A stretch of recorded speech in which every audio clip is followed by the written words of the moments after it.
अस्सलाम वालेकुम व्यूवर्स। आज की इस वीडियो में बात करेंगे अमन मिनाल के भाई की शादी की, जो सबको बेसब्री से इंतज़ार था, वो लम्हा आखिरकार आ ही गया।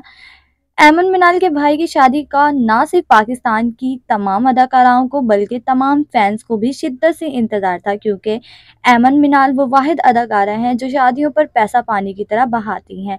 इनकी हर शादी सोशल मीडिया पर वायरल हो जाती है और लोग बेताब होते हैं इनकी शादी की तस्वीर और वीडियोस देखने के लिए।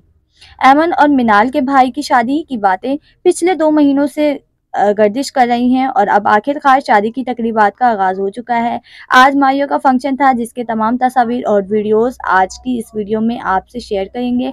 लेकिन इससे पहले अगर आपने अभी तक हमारे चैनल सब्सक्राइब नहीं किया तो फ़ौरन कर लें। अमन और मिनाल के भाई ने माहियों के स्टेज पर शानदार डांस एंट्री दी। सिर्फ यही नहीं, बल्कि उन्होंने अपनी बहन अमन और मिनाल को भी ज़बरदस्त डांस करवाया, जिसने सबका दिल जीत लिया। तो आए देखते हैं माहियों की वो तमाम तस्वीर और वीडियोस जिन्होंने सोशल मीडिया पर धूम मचा दी है।